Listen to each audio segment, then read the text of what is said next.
ओम नमः शिवाय। हर हर महादेव। भक्तों, आज हम त्रयोदशी की व्रत कथा सुनेंगे। हर माह के शुक्ल और कृष्ण पक्ष की त्रयोदशी तिथि को प्रदोष तिथि का व्रत किया जाता है।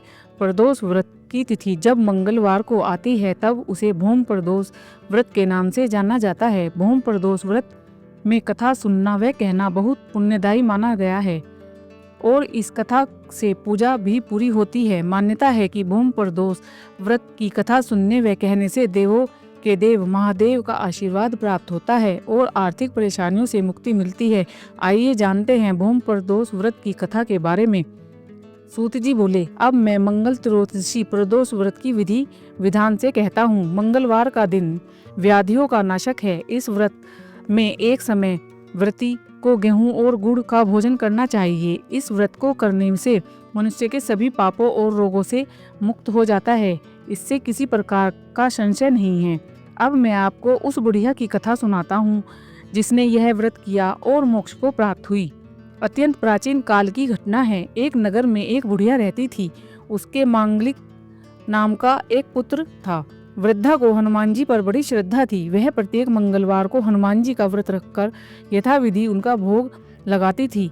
उसके अलावा मंगलवार को एक न तो घर लीपती थी और न ही मिट्टी खोदती थी। इसी प्रकार से व्रत को रखते हुए जब उसे काफी दिन बीत गए तो हनुमान जी ने सोचा कि चलो आज इस वृद्धा की श्रद्धा की परीक्षा करें।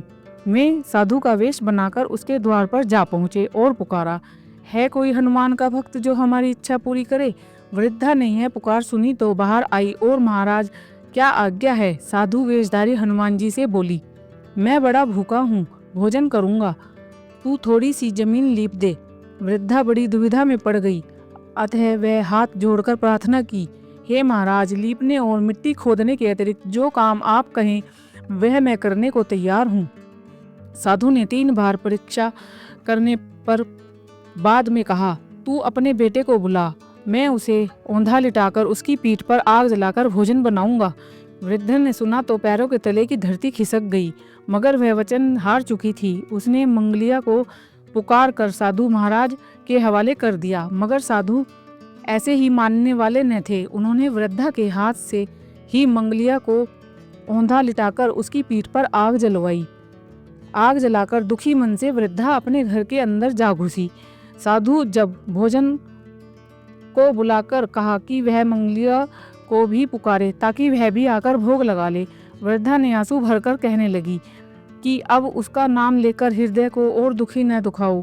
लेकिन साधु महाराज ने नहीं माने। वृद्धा को भोजन के लिए मंगलिया को पुकारना पड़ा।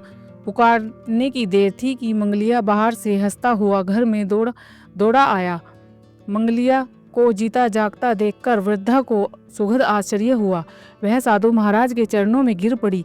साधु महाराज ने उसे अपने असली रूप के दर्शन दिए। हनुमान जी को अपने आंगन में देखकर वृद्धा को लगा कि जीवन सफल हो गया है। इस प्रकार उस वृद्धा का व्रत सफल हुआ। जो मंगल त्रयोदशी का व्रत रखता है उसकी सभी मनोकामनाएं पूरी होती हैं और महादेव की कृपा भी उन पर बनी रहती है। बोलो हर हर महादेव।